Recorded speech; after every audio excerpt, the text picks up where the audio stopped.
In a study done by Swansea University of the United Kingdom, they found that women are 4 times less likely than men to judge a man based on his physical appearance. I do feel like when you're like really handsome, you can get away with a lot of stuff that would be creepy with other guys, which is dumb as f, because that guy could be a psycho. And the guy that you think is creepy while doing it could actually be like a really good guy. Hi YouTube, welcome back in hell. My name is Cypress and today we will be watching another video by the Advocate. We've been watching Womansplaining men to women, and now we'll be watching Womansplaining women, compilation 1 to 7. Womansplaining women to men, episode 3, I think. I need to make more of these. The ghosting game. You all know this one. She's chatting you up, you're vibing, and then all of a sudden she just disappears. And not just like for a little bit, like a whole day or like 2 whole ass days. And you're just like, what? I've made a couple of videos explaining male behaviors to women, but now men, listen up because it's your turn for some tips. Yeah, listen, man, listen! Alright, if you ever see one of these. It's not just a towel, look closer. This home is built on love and chaos. Sort of theme or decoration, or God forbid words,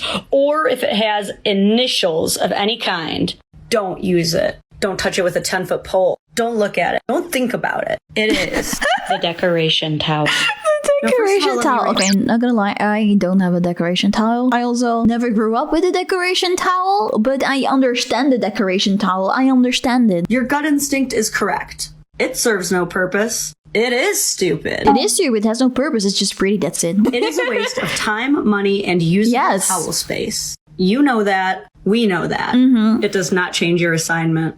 You need to protect this themed towel at all costs. It must remain perfect, and you will have to find a different, far more inconvenient place for a usable towel. I recommend here. That's a good Don't worry, just wait it out. She will get tired of it, and eventually, your stove will just look like Honestly, that's what my stove is looking like right now. I don't have a decoration towel, but I like to place it neatly, right? But then at the end of the day, it will just end up looking like this every freaking time. Grin and bear it for the honeymoon phase. She's almost done. You asked, so today I will attempt to answer the question that has long divided men and women since the dawn of time. What the hell is up with women and f***ing throw pillows? I will do my best to explain this very unnatural phenomenon. It usually starts off innocently enough. Some of us are just very short and need help reaching the floor.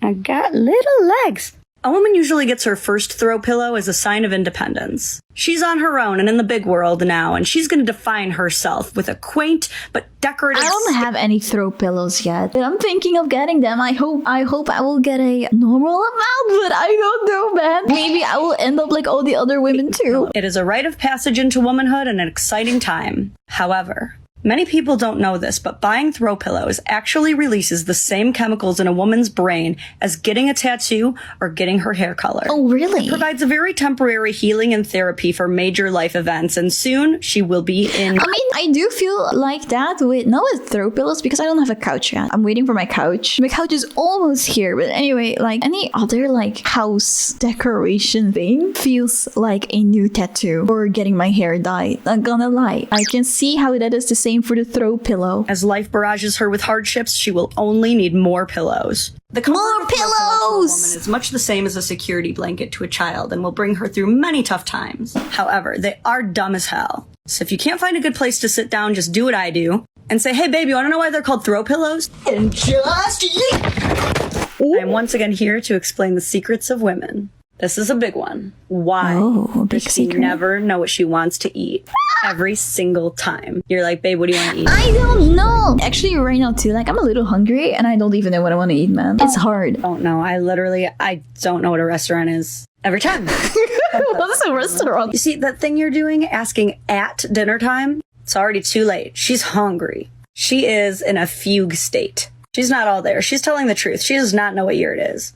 You gotta start asking her before she gets hungry. From dawn to dusk. You know what, actually, now that she's saying that, it actually makes sense. I am one of these women that doesn't know what she wants to eat when it's time to go eat. And now that she's saying it, I think she's right. Every time when I don't know what I want to eat, it's when I'm already fucking hungry. So maybe the reason? I don't know. Hound her ass. Wake up, good morning, babe, what do you want for dinner? Lunch, hope you're having a great day, babe, what do you want for dinner? Then... finally, by dinner time, She still will not know. And that's when you make a little spinny wheel. I made mine out of an old Amazon box, like Psychopath. Mine has very childish but compact. Wait, no, this is actually so genius. I should make this. It's like chicken nuggies and pizza. Like stuff that is just always good. Put it on a wheel and then you spin if you don't know what you want to eat. That is so smart. Put a spin. Problem solved. Bing bong. Yeah. Oh my god. Yes. Explaining Women to Men, episode 3, I think. I need to make more of these. The ghosting game. You all know this one. She's chatting you up,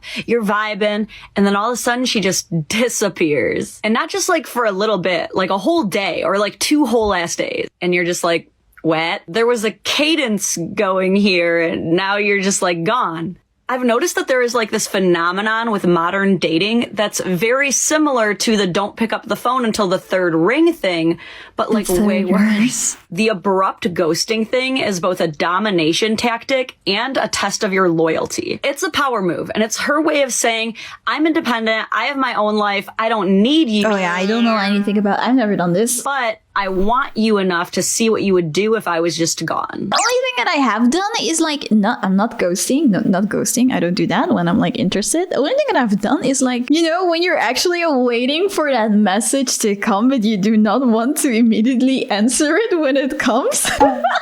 So you wait like a few minutes before you answer because you don't want to be like, you don't want to seem too desperate. Like I have done that. I have not done the ghosting for 2-3 days. That's the mentality. Women love being chased, but since most relationship building is done through social media now, instead of like finding you at your favorite coffee shop and begging to buy you a crumb cake, this is like the best they've got. These women are petrified of shitty dudes who got too bored of them too quickly, and this is all part of the walls that they've built up. Fact of the matter is, everybody's got baggage, and it's all about figuring out whose baggage is worth working through. Your best bet in this situation is to simply be like, hey, are you dead? Are you dead? Yeah, she might be dead. She does, What the f***? Okay. does respond, simply say, I missed talking to you. King, that will either send her and she will love it and stop doing the dumb shit because now she can trust that you mean it, or you're going to find out real quick or real slow if she keeps ghosting that she loves to just play games. Yeah, I want to say like, but there's also a chance that she is just like that and she'll keep doing that. And she's not worth your time. Yeah. Either way, win-win. If she wants to ghost, let her rest in peace. Womansplaining Women to Men, episode 4. All right, what women want. I'm going to tell you what women want more than anything in the world. Good, because I don't know what I want. You got to hear the bad news before we get to the good news. The bad news is that your gut instinct is correct. Oh. Any move you make on a girl is going to be absolutely either cute or creepy, depending entirely on how attractive she finds you. Literally, all of the best moves are also the worst moves. The one where you block her off against a wall. I mean, let me think about it if you would do that. Just taking her and kissing her without asking. Those 2 moves will either be super hot or super awkward. There's no in between. The good news is that in a study done by Swansea University of the United Kingdom, they found that women are 4 times less likely than men to judge a man based on his physical appearance.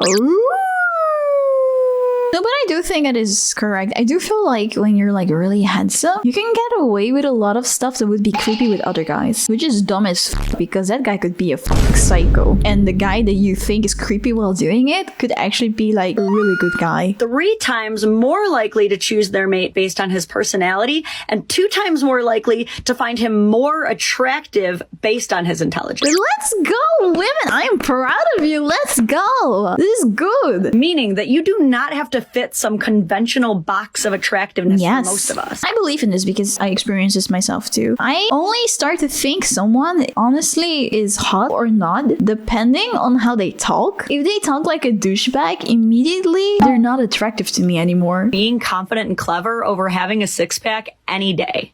Now, if you don't have a personality, then yes, you just have to be a mind-numbingly hot turbo Chad. Like I said, there's not much of a gray area there. But listen, King, just talk to her. At the end of the day, what women want more than anything is someone they can just talk to. Exactly. Someone you can talk to. Someone that makes you feel that it's okay to be your weird, quirky self. That is the case for me. I want to like have a partner that doesn't think I'm weird for like watching the stuff that I watch or liking the things that I like. And I don't have to talk differently to, because otherwise you would judge me for that, you know? And I get that this is going going to be weird for you because as a man, you're not used to people talking to you unless they need something. You're going to be in this mode of like, what do you want? What is the end goal? The most intimate thing to a woman is being able to talk without an end goal. Exactly. Feels yes. like she can talk to you about anything. Yes. And that you're also willing to open up to her about things as well.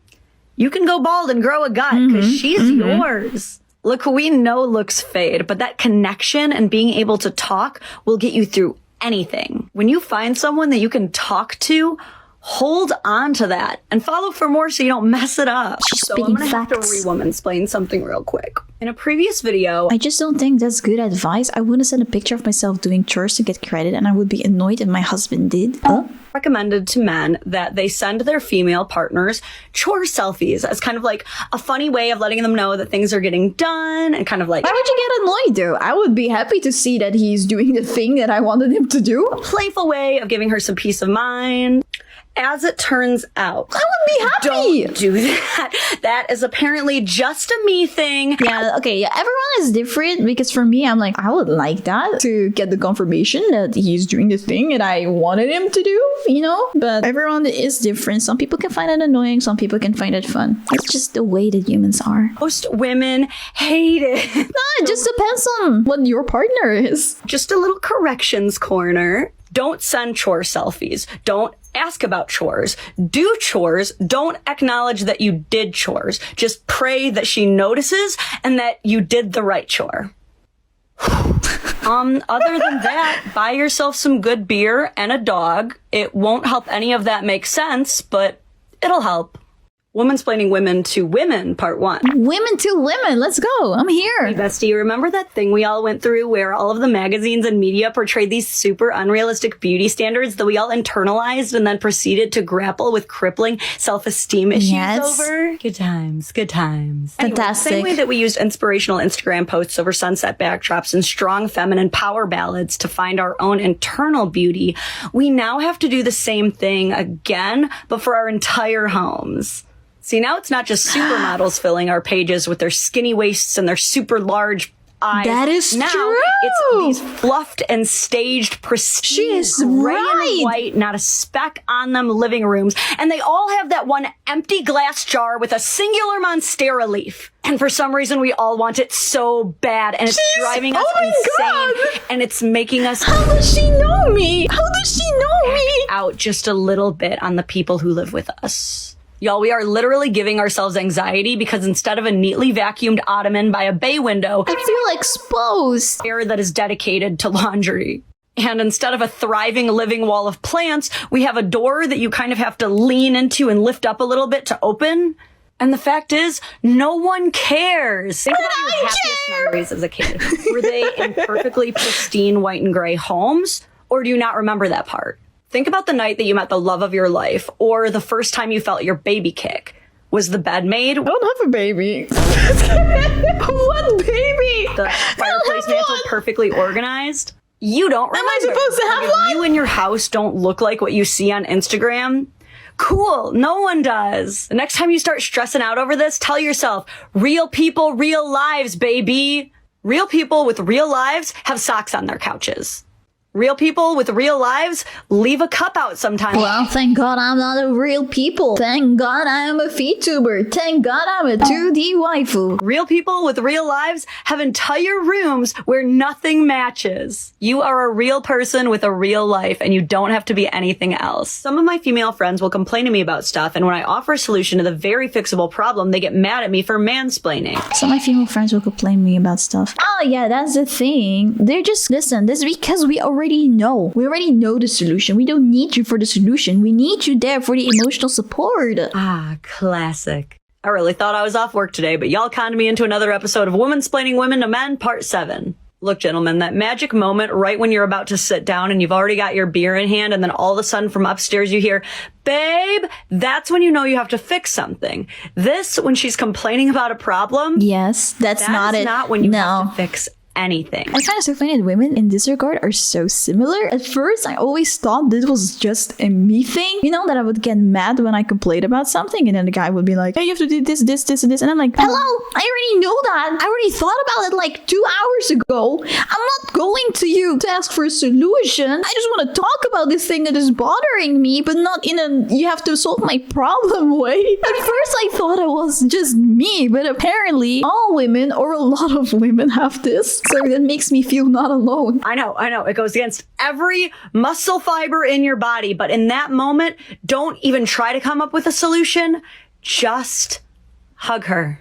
Yes. Wrap her on up in that big old body heater. Make sure your chin is tucked right on top of her head and go, yep, it sucks. But that's why I have learned from now on, whenever I go complain about something, you have to be like, I'm not here for a solution. I already know the solution. I just want to complain about this, and I want to hug. Here's the scariest part. Even if she's mad at you, still just hug her. Pro tip to ladies out there, I've honestly just gotten to a point where I just tell my man, I know I'm mad at you, but I need you to hug me. Don't expect that from people. It took me long years of marriage to get to that point, but if you want to try it, just do it. I think the reason women get so offended when men offer their insight when they're complaining about an issue is because by the time a woman is venting about an issue aloud, she has already overanalyzed every single pathway to how she can. I literally, when I'm at that moment, I literally already have a solution for all the different paths that this could be going to be honest. I've already thought about every single possible thing. I don't need a solution anymore. The only thing that I need is my emotions to calm down, I guess. And that's why you have to state that. You have to be like, I need some emotional support right now. I already have solutions. I just need a hug. I just need someone to lean to. Possibly make that scenario better for herself. And she has ultimately concluded that it just sucks. And so by this point, all she wants to hear is agreement that it sucks. Or they know how to fix it, but they're dreading fixing it. So in this moment, they just want a limbo to complain about it before they have to deal with the tough shit. Honestly, it's one of the few times in life you don't even have to do anything, so just nod and smile. Actually, she's right about that. You don't even have to do anything. Just nod and smile and give a hug. Can you explain to me why my wife asks me why something is on the counter like it's an unsolvable mystery? Yes. Okay, so I don't know why, but the aesthetic of a table or a countertop not being completely barren releases this exchange of uncontrollable brain synapses that drive us insane. Yes. There is just an immovable feminine urge to have clear countertops and tabletops. Although I do think that this is different for everyone, because I know some women that are really chaotic and that they don't really care about that. And then there are women that do care about it because for example, I literally cannot think if stuff is full, if countertops, if tables, whatever are full with stuff, I can't think. It needs to be clear. Otherwise, it feels like my mind isn't clear either. I don't know what it is. I do not know why it only applies to countertops and tabletops and not to couches, which we cover in hundreds of unnecessary throw pillows. She's right. Unnecessary decoration towels that we don't even let you use.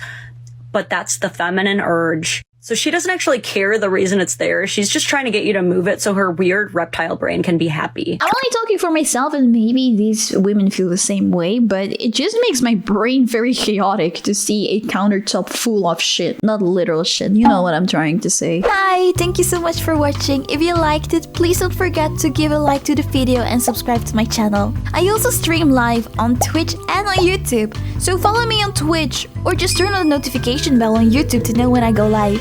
I hope to see you there. Bye!